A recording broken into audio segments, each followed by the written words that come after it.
नमस्कार बंधुगण, आपण मानकु एस ओडिया चैनल रे स्वागत।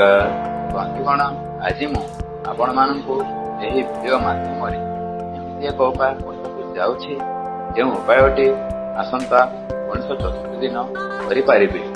बंधुगण, आपणक घरे पैसार अभाव हेउथिबो, जेते टंका आसिले ମଧ୍ୟ ताहा हातरे रहुनथिबो, सब बेले आपणक हात खाली रहुथिबो, जेते टंका इनकम कले ମଧ୍ୟ खर्च हो जाउथिବ। जदि तो यही समस्या रही थाए आपण एही उपायटी करिदियंतु, तेबे आपण जीवन रे आर्थिक समस्या रहिबो नाही। तो बंधुगण, चलंतु मु आपणकु सेही उपायटी कहूछि। बंधुगण, ता पूर्वरु आपण माने या अनुरोध, आपण माने हम ए वीडियो को लाइक करि दियंतु एवं चैनल टी को मध्ये सब्सक्राइब करि दियंतु।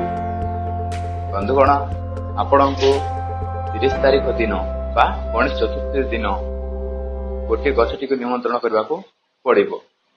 ये गछर नाम हूँ श्वेत अपराजिता गछ। ये गछटी को आपण धूप दीप अरुआ चाउल गुआ सूता दे पूजा करेंगे बा निमंत्रण करदेवे।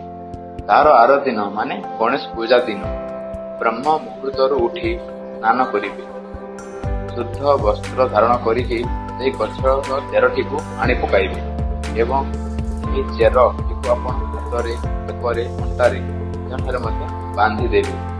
तापर देखिबे बंधुगण, आपणक भाग्य बदली जीवो। एते टंका इनकम कले हातरे रहिबो, अଯଥା खर्च होबो नाही। ओ बंधुगण, आपण मान जीवन रे केबे हेले अर्थर समस्या रहिबो नाही।